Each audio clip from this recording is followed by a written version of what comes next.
ముఖ్యంగా folk industry ఎందుకు target అయిందంటే ఏం చెప్తారు మీరు? ఎందుకంటే గత ఎన్ని ఇయర్స్ నుంచి ఉన్నారు ఫోక్లో మీరు? 5 years నుంచి. గత 5 years నుంచి ఫోక్ ఇండస్ట్రీలో ఉన్నారు కాబట్టి ఎందుకు ఫోక్లో ఇలాంటివి వస్తున్నాయి? ఎందుకంటే ఫోక్ అంటే మట్టిలో మాణిక్యాలు అంటారు. సో హార్ట్ అదొక ఆర్ట్ అని కూడా చెప్పుకోవచ్చు. అలాంటి ఒక ఆర్ట్లో నుంచి ఎందుకు ఇలాంటివి బాగా స్ప్రెడ్ అవుతున్నాయి మధ్యలో అంటే మీరేం చెప్తారు? యాక్చువల్లీ కొంతమందికి టాలెంట్ ఉన్న వాళ్ళు పాటలు పాడుతున్నారు, కొంతమందికి టాలెంట్ లేకుండా అలాంటి పనులు చేసే వాళ్ళు చాలా మంది పాటలు పాడుతున్నారు. నేను అందరు చెడ్డోళ్ళని అనను, అందరు మంచోళ్ళని అనను, ఎక్కడైనా ఇదే మాట చెప్తా. కొంతమంది అవసరాల కోసం పాడుతున్నారు, కొంతమంది ఏమంటారు వాళ్ళది వాళ్ళు నిరూపించుకోవడానికి పాడుతున్నారు. సో కొంతమంది ఏంటంటే ఎట్లా అంటే వచ్చినామా ఇండస్ట్రీకి వచ్చినాం, పాడినామా వెళ్ళిపోయినామా, నాకు ఇస్తున్నారు ఇంతవరకే అట్లుంటున్నారు. కొంతమంది అదే జీవితంగా భావించి కూడా పాడే వాళ్ళు కూడా ఉన్నారు. సో కొంతమంది కమిట్మెంట్ కి లోన్ అయి పాడుతున్నారు, కొంతమంది నిజాయితీగా పాడుతున్నారు. కమిట్మెంట్స్ కి లోన్ అయి పాడుతున్నారు అని చెప్పావు కదా. సో నువ్వు ఎప్పుడైనా దగ్గర నుంచి ఈ కమిట్మెంట్స్ కి ఇష్యూకి సంబంధించి ఫైట్ చేశారా? నేను అసలు ఇప్పటి వరకు నేను ఎక్కడ కమిట్మెంట్స్ ఎవరు అడగలేదు, నా జోలికి రారు. ఎందుకంటే నేను ముఖం మీద అని పడేస్తా ఏదైనా మాట అంటే, వాళ్ళ ఇజ్జతంతా పోతుంది ఆడ. ఇష్టం వచ్చినట్టు మాట్లాడతా నేను. సో కారణం కూడా ఇదే అవ్వచ్చు, నేను ఇట్లా మాట్లాడుతున్నానని నన్ను ఇట్లా దూరం పెట్టిరేమో అని నేనే అనుకుంటా ఒక్కోసారి.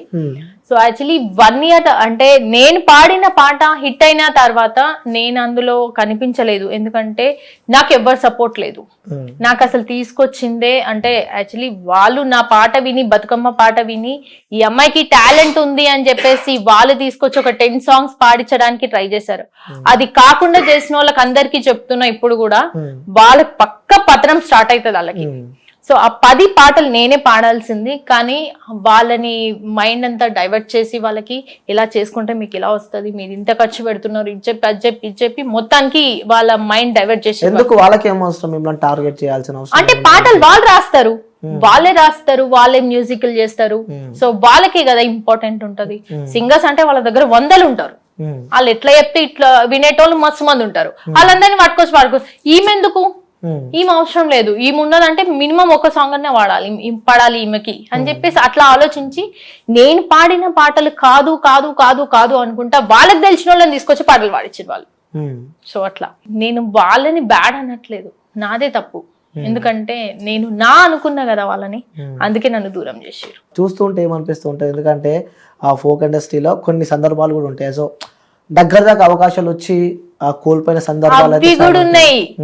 ఒక పాటని నేను 10 సార్లు వాడినా, ఒకటే సాంగ్, ఒక్క పాటని. వాళ్ళన్నారు నన్ను ఈ మాట నేను పాడలేని అన్నారు అని చెప్పేసి రాత్రి వాళ్ళు కష్టపడి ఆ పాట పాడినా గానీ అది పాట నాది సెట్ కాదని చెప్పేసి నన్ను పంపించిన రోజులు. ఆ రోజు నేను ఏడ్చినప్పుడు నాకు అనిపించింది, ఈ అమ్మ ఈ ఇండస్ట్రీ వద్దు, ఈ ఫోక్ ఇండస్ట్రీ వద్దు, ఈ పాట వద్దు, ఏదొద్దు అనుకున్నప్పుడు.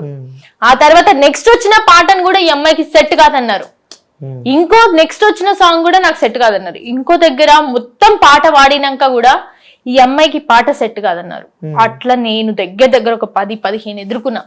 చల్ నీ అమ్మాయి ఇదంతా కరెక్ట్ కాదు, నాకు ఈ లైఫ్ కి అసలు ఈ పాటలు వద్దు, ఏమొద్దు అని చెప్పేసి, ఇట్లయితే కాదు, నాకు ఎవరు సపోర్ట్ లేరు, నాకు ఎవరు తెలియదు, నాకు వద్దు అని చెప్పేసి అప్పుడు వెళ్ళిపోయి ఒకరోజు ఆలోచించుకున్నా, నాకు నేను ఈ పాటలు ఎలాగో అవకాశాలు రావట్లేదు. వాళ్ళన్నారు నేను పాడలే, నిజంగా నేను పాడలేనా, నాకు గొంతు లేదా, దేవుడు నాకు వరం ఇవ్వలేదా, ఎందుకు నేను పాడలేనా, పాడిన పాట అంత హిట్ అయింది కదా, నాకెందుకు అవకాశాలు వస్తలేవు అని మస్తు ఆలోచించిన, మస్తు బాధపడ్డా, మస్తు ఏడ్చిన.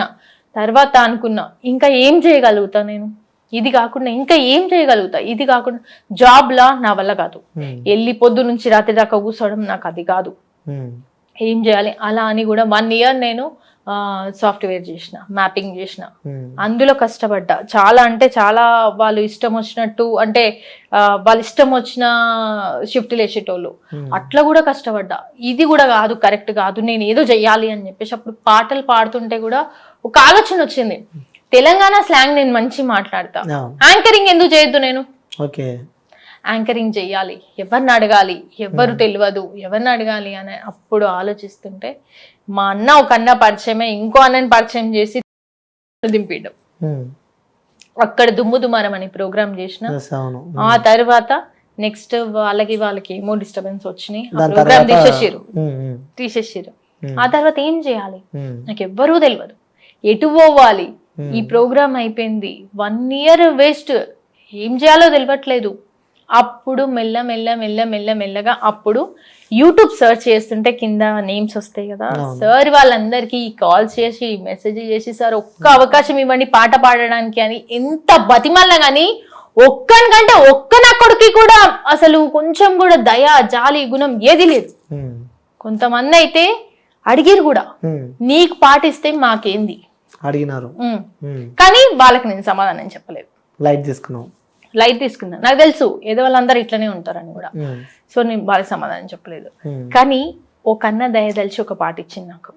ఆ అన్న తర్వాత ఇంకో అవకాశం వచ్చింది, నరేష్ అని ఇంకో అతను, శ్రీకాంత్ నరేష్. ఈ తర్వాత లావణ్య అక్కతో పాడిన తర్వాత ఇంకో అవకాశం వచ్చింది. అట్లా పాడిన తర్వాత ఒక దగ్గర పాట మొత్తం పాడినాక ఈ అమ్మాయికి పాట సూట్ కాదని చెప్పేసి నన్ను స్టూడియోలో పాడిన తర్వాత బయటికి వచ్చినాక ఈ అమ్మాయికి పాట సూట్ కాలేదు, మా మర్దలైతే పాడుతుంది బాగా అని చెప్పేసి అక్కడ ఆ పాట పాడించుకున్నారు. అయినా నేనేం అనలేదు, ఎందుకంటే నాకు ఇవి కామన్ అయిపోయినాయి, అర్థమైపోయింది నాకు. లేదు ఇది కరెక్ట్ కాదు, మనకేది సూట్ అవుతుందో పాట అదే వాడాలి, ఏది వాడితే అది వాడొద్దు అని చెప్పేసి అప్పుడు కూడా అనుకున్నా. అప్పటి నుంచి ఎవరిని ఏం అవకాశాలు అడగలేదు. నేను ఇంటర్వ్యూస్ చేయడం లోనే స్టార్ట్ చేసిన. గంగక్కని, భూతం రమేష్ అన్నని ఇంటర్వ్యూ చేసిన తర్వాత, తెలంగాణ కళాకారులను ఇంటర్వ్యూ చేసిన తర్వాత నాకు రగన్నిచ్చిన ఒక మంచి అవకాశం ఏంటంటే మమత ఇంటర్వ్యూస్ కూడా చేయగలుగుతుంది, ధైర్యం ఇచ్చిండు. ఈ అమ్మాయి ఈ ఇంటర్వ్యూస్ కూడా చేయగలుగుతుంది, ఇట్లా కూడా మాట్లాడగలుగుతుంది. ఆయన ఇంటర్వ్యూస్ ఇచ్చిన తర్వాతనే సరే నాకు ఎట్లాగో ఛానల్స్ తెలియదు, ఎక్కడెక్కడో తిరగాలి, ఎవ్వరూ తెలియదు, అవి ఎట్లొచ్చినాయి అవకాశాలు వచ్చినాయి. అలా కొన్ని ఛానల్స్లలో చేసినాక కూడా రూపాయి ఇవ్వలేదు. కొన్ని ఛానల్స్ కి ఫ్రీగా చేసిన, అయినా ఏమనలేదు. కొన్ని ఛానల్స్ కి తెలంగాణ స్లాంగ్ లో, నేను తెలంగాణ స్లాంగ్ లో మాట్లాడతా కదా, సో ఆ ప్రోగ్రామ్ చెయ్యాలని ఎంతో తపన పడ్డా, మస్తు ట్రై చేసిన, ఎక్కడెక్కడో తిరిగినా, కానీ ఎక్కడా ఛాన్స్ దొరకలే. వేరే దగ్గర ఒక దగ్గర చేస్తే వాళ్ళకి ఏమనిపించిందో ఏమో తెలీదు, మాకు ఈ ప్రోగ్రామ్ సెట్ కాదు ఇందులో అన్నారు. ఓకే అని చెప్పేసి అందులో నుంచి వెళ్ళిపోయినా. కానీ చేసిన దానికి 1 month చేసిన దానికి ₹1 ఇవ్వలేదు. సో అదొకటి. అట్లనే ఇంటర్వ్యూస్ చేసిన దానికి ఒక దాంట్లో ఇంటర్వ్యూ చేస్తే పర్షన్ బాయ్ సిమ్రాన్ ది ఇంటర్వ్యూ చేస్తే వాళ్ళకి ఎక్సలెంట్ వ్యూస్ వచ్చినాయి, వాళ్ళు పెట్టిన వీడియోసే పెట్టుకురు, మొత్తం వాళ్ళ ఛానల్ అమౌంట్ ఇచ్చిరు వాళ్ళు. నేను కాదన్నాను, ఎందుకంటే పర్షన్ బాయ్ సిమ్రాన్ చేసినప్పుడు నాకు ₹1 కూడా ఇయ్యలేదు, కానీ ఆ వ్యూస్ పెరిగిన తర్వాత వాళ్ళు ఇచ్చిరు. ఓకే, సో అట్లా మీ లైఫ్ జర్నీ స్టార్ట్ అలా ఇంటర్వ్యూస్ మినిమం ఒక 400 దాకా నేను చేయొచ్చు. సూపర్. సో అట్లా మీ లైఫ్ జర్నీ స్టార్ట్ అయింది. సో రీసెంట్ గా కూడా ఒక పాట మీద వైరల్ అవుతుంది, ఫోక్ సాంగ్ ఒకటి. సో ఒక్కసారి మా వ్యూవర్స్ కోసం ఆ సాంగ్ ఒకసారి. గున్నా మామిడి గుట్టెనకనలా రేగడి కట్ట కింద ఉంది నా మడి వచ్చి పోరా నువ్వు ఎగబడి, కట్ట కింద ఉందే నీ మడి నేను వస్తా పాయే కైకిలి అరే దున్ని నీ మడి దింపుతా పాయే నాగలి, దున్నితే దుమ్మే లేవాలి నీ దమ్ములు కనబడాలి, దున్నితే దుమ్మే లేవాలి నీ దమ్ములు కనబడాలి, సాటేసిన నగలికరు దున్నితానే పిల్ల నీసేను మల్లు, సాటేసిన నగలికరు దున్నితానే పిల్ల నీసేను మల్లు. ఓకే, సో ఈ అవకాశం ఎట్లా వచ్చింది? పవన్ రాథోడ్. ఓకే, జబర్దస్త్ పవన్ రాథోడ్. ఈ పాట ఇటుంటే ఏదో డబల్ మీనింగ్ నాకు గుర్తు వస్తుంది. యాక్చువల్లీ అందరు అనుకుంటారు, నిజంగానే అది డబల్ మీనింగ్ సాంగ్ అనుకుంటా నేను కూడా, కానీ అంత అనుకోలే. అప్పుడు ఏమనుకున్నా అంటే ఎలాంటి పాటలైనా పాడాలి, మనకి డబల్ మీనింగ్ సాంగే ఎక్కువ పోతున్నాయి ఇప్పుడు వ్యూస్ కూడా. సో ఎలాంటి పాటలైనా. మీకేం అర్థమైంది ఇందులో డబల్ మీనింగ్? నాకు అర్థం కాదు. నాకు కూడా ఏం అర్థం కాలేదు నిజంగా, చాలా మంది అంటుంటే అర్థమైంది. అవును డబల్ మీనింగ్ అని చెప్పి నాకు అర్థం కాదు. ఒక్కసారి మళ్ళీ ఒకసారి నాకు కోసం సాంగ్ పాడా వినాలనిపిస్తుంది ఒక్కసారి. నేను అది చాలా సాంగ్, మా వ్యూవర్స్ కూడా నేను ఇంటర్వ్యూ చేస్తున్నా, ఒకసారి ఆ సాంగ్ వాడిపి దాని ఉన్న అర్థం ఏందో తెలుసుకోవాలని చెప్పి వాళ్ళు కూడా అనుకుంటున్నారు, కాబట్టి ఒకసారి మళ్ళీ వాడు. నిజంగా చెప్తున్నా, డబల్ మీనింగ్ అంటే నేను ఒకసారి నువ్వు నార్మల్ గా వాడు అంటే నా వినాలని అనిపిస్తుంది. గున్నా మామిడి కుట్టెనకనలా రేగడి కట్ట కింద ఉంది నా మరి వచ్చి పోరా నువ్వు ఎగబడి, కట్ట కింద ఉందే నీ మడి నేను స్థాపయే కైకిలి అరే దున్ని నా మడి దింపు తాపవే నాగలి అరే దున్నితే దున్నే లేవాలి నీ దమ్ములు కనబడాలి దున్నితే దున్నే లేవాలి నీ దమ్ములు కనబడాలి. అర్థం చెప్పావు నాకు తెలియదు. లాస్ట్ లైన్ లో ఒకటి సాటేసిన నగలిక్కరు దున్నితానే పిల్ల నీ సినిమాలో అంటే అర్థమైంది. నాకు తెలియదు. దున్నితే దుమ్ము లేవాలి, దున్నితే దుమ్మే లేవాలి నీ దమ్ములు కనబడాలి. అందులో దున్నితే దమ్ము ఏముంది నాకు అర్థం కాలే. నాకు తెలీదు అసలు ఈ పాట గురించి.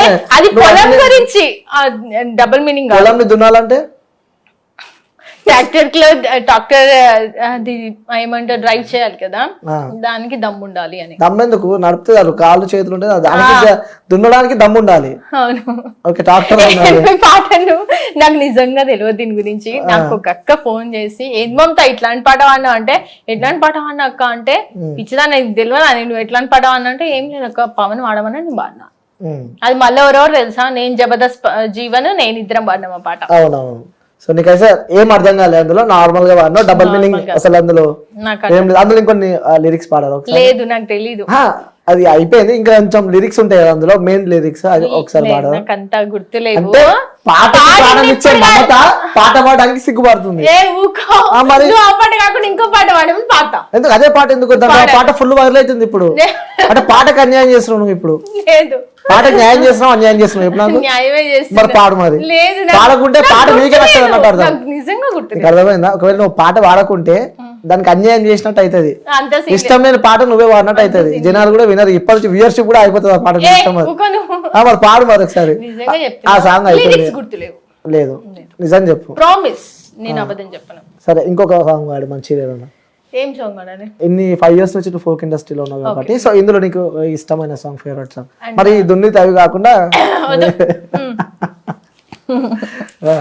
యాక్చువల్లీ నేను చెప్పాను కదా నాకు బాగా పేరు తెచ్చిన పాట నివృత్తి వైబ్స్ లో ఉంటది. సో చాలా ఫేమస్ ఆ పాట. దగ్గర 9 million కి దగ్గరకు వచ్చింది. అది విత్ ఇన్ 4 days లో 1 million పోయింది సాంగ్. నీలి నీలి కల్లావడే వని మాయన నిలువున దించినడే నిండు పున్నమి ఎన్నెల తిరుబడు నిండు మనసు అందగడే నీలి నీలి కల్లావడే వని మాయన నిలువున దించినడే నిండు పున్నమి ఎన్నెల తిరుబడు నిండు మనసు అందగడే పట్టేసుకుందునా పట్టు జారిపోదునా కట్నాలు ఇయ్యకుండా కట్టేసుకుందునా పట్టేసుకుందునా పట్టు జారిపోదునా కట్నాలు ఇయ్యకుండా కట్టేసుకుందునా నీలి హర నీలి హర నీలి నీలి కల్లావడే బని మాయన నిలువున దించినడే నిండు పున్నమి ఎన్నెల తిరువడు నిండు మనసు అందగడే నిద్దుర వట్టదు ఇదేం రోగం అని గురుతులే నాకు నిరంతరం ఆకలి లేదు దహం లేదు నన్నాగం చేసెను పోరాగడు నిద్దుర వట్టదు ఇదేం రోగం అని గురుతులే నాకు నిరంతరం ఆకలి లేదు దహం లేదు నన్నాగం చేసెను పోరాగడు పట్టేసుకుందునా పట్టు జారిపోదునా కట్నాలు ఇయ్యకుండా కట్టేసుకుందునా పట్టేసుకుందునా పట్టు జారిపోదునా కట్నాలు ఇయ్యకుండా కట్టేసుకుందునా నీలి అర నీలి అర నీలి నీలి కల్లావడే వని మాయన నిలువున దించినడే నిండు పున్నమి ఎన్నెల తిరుబడు నిండు మనసు అందగడే. సూపర్. అంటే ఈ పాట ఇప్పుడు వాడినాను చెప్పినా కదా బతుకమ్మ పాట. ఎన్ని ఇయర్స్ అవుతుంది సాంగ్ వాడి? 3 years అవుతుంది. ఇప్పటిదాకా వాడిన పాట వాడి ఎన్ని మంత్స్ అవుతుంది? ఎన్ని ఇయర్స్ అవుతుంది? జస్ట్ ఒక 6 months 7 months అవుతుంది. ఇప్పుడు నిజం చెప్పు, ఎప్పుడో వాడిన పాట గుర్తుంది నీకు? మొన్న వాడిన పాట గుర్తులేదు? ప్రామిస్ గా చెప్తున్నా, లిరిక్స్ నిజంగా గుర్తులేవు. నీకు ఉన్నది ఉన్నట్టే చెప్తున్నా. ఒకసారి చూసి పాడవచ్చు కదా మా కోసం. నేను మా కెమెరామెన్స్ అందరూ పిచ్చ ఫ్యాన్ ఆ సాంగ్ కి. ఒక్కసారి ఆ సాంగ్ పాడాల్సింది. నిజంగా చెప్తున్నా లిరిక్స్ లేవు నా దగ్గర. నా దగ్గర ఉన్న మొబైల్లో, అంతకు ముందు ఉన్న మొబైల్లో ఆయన లిరిక్స్ పంపిస్తాడు కదా, అది ఉండే. కానీ నా మొబైల్ మారింది. ఓకే, సో అది పక్కన పెట్టు. సో ఇప్పుడు ప్రజెంట్ ఉన్న డేస్ లో మనం ఫోక్ సాంగ్స్ చూస్తూనే ఉన్నాం. పాజిటివ్ కన్నా నెగిటివ్ గా అంటే డబల్ మీనింగ్ సాంగ్స్ తో కూడా బీభత్సంగా వైరల్ అవుతున్నాయి. అప్పుడు మీకేమనిపిస్తుంటుంది? ఎందుకంటే ఒక ఫోక్ అంటే మట్టిలో మాణిక్యాలు అంటారు కాబట్టి, సో స్వచ్ఛమైన పల్లె గీతాలు ఉంటాయి, సో అవి వింటూ ఉంటే ఇంకా వినాలి అనిపిస్తూ ఉంటుంది. కానీ ఇప్పుడు వస్తున్న సాంగ్స్ అయితే మొత్తం నెగిటివ్ వస్తున్నాయి, అంటే డబల్ మీనింగ్ మాటలతో. మీరు పాడిన సాంగ్ కూడా అది వింటుంటే డబల్ మీనింగ్, ఏదో దున్ను అనుకుంటే ఏదో వాడిరు, అది కూడా డబల్ మీనింగ్ ఉంది. సో అది పక్కన పెట్టు. సో చాలా ఫోక్ ఇలా వస్తుంటే మీకేమనిపిస్తూ ఉంటుంది? అంటే ఇప్పుడు అన్ని పాటలు అట్లా వస్తలేవు, కొన్ని జానపదాలు కూడా మంచిగా వస్తున్నాయి. ఇప్పుడు జానపదాలు కూడా పాడుతున్నారు.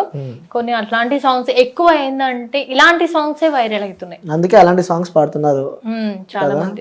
ఇలా నెగిటివ్ ఉన్న సాంగ్స్ లో నీకు బాగా నచ్చిన సాంగ్ ఏది ఉంది? నాకు నెగిటివ్ లో ఉన్న సాంగ్స్ ఏవి నచ్చవు నాకు, కానీ పాడతావు. నేను యాక్చువల్లీ పవన్ కి కూడా నేను ఫస్ట్ అడిగిన, ఈ పాటలో ఏమైనా నెగిటివ్ ఉందా అంటే ఏం లేదురా, ఇది మొత్తం పాట నెగిటివ్ ఏం లేదు, ఆ పాట ఉన్నదే పాజిటివ్ గా, ఎవరు ఎట్లా ఆలోచించుకుంటే అట్లా ఉంది అంతే. మళ్ళా నువ్వు మాత్రం పాజిటివ్ గా ఆలోచించుకున్నావు. నేనైతే నిజంగా చెప్తున్నా, పాట గురించి ఏం ఆలోచించలేదు నేను. లిరిక్స్ వచ్చినాయి, విత్ ఇన్ 1 day లోనే పాడేసిన పాట. సో నేను అట్లా ఏం అనుకోలేదు. ఓకే, సో నువ్వు ఫోక్ సింగర్ కాబట్టి నేను ఒక పాట చెప్తా, పాట పాడతావా? ఏం పాట? నేను పాట చెప్తా అంటే చెప్పు. అది మధ్యలో బాగా వైరల్ అవుతుంది, జామ పండు అనుకుంటా. నాకు రాదా పాట, నేను పాడా. తెలుసా పాట? తెలుసా నీకు ఆ పాట? తెలుసు. వచ్చా? రాదు. బిట్టు వేసిన డాన్స్, బిట్టు వేసింది డాన్స్. నీ ఫ్రెండ్ ఏనా అమ్మాయి? లేదు, వీళ్ళు ఎవ్వరు ఏం తెలియదు అబ్బా ఎక్కువ. ఒకసారి ఆ పాట పాడవు. నాకు రాదు, నిజంగా రాదు. నువ్వు ఏమన్నా అనుకో, రాదు నిజంగా రాదు. అనిల్ వస్తే పాడతా. ఇంకో సాంగ్ ఎలక్ట్రీషియన్ అని చెప్పి ఎలుగుతలేదు నా బల్బ్ అని చెప్పి లేదు, రాదు నాకు. రావు. సరే, ఏదైనా మంచి పాజిటివ్ గా పాడతాను. సితరాల మనసు నాది, సిన్నగా పోతుంటావో చూడకపోతుంటావో, ఇంట్లో చిన్నదాన్ని నేను, సితరాల దాన్ని రో సిన్నలు చూపిస్తావో.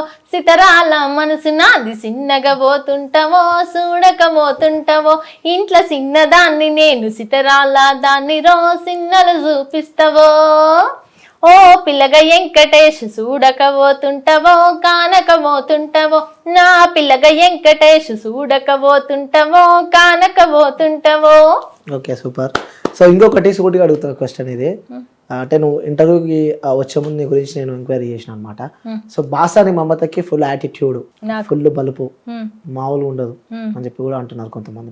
నాకు యాటిట్యూడ్, బలుపు నీకు అనిపిస్తుందా? నన్ను అట్లా చూస్తే చూసిందే ఇప్పుడు నిన్ను. సరే, జడ్జ్ చేయలేను కదా నేను. సరే, ఎవరన్నా నీతోటి? అది నేను చెప్పలేను కదా. సో తెలుసుకున్నాక ఇంటర్వ్యూ పిలిచిన. లేదు, రాంగ్ అది.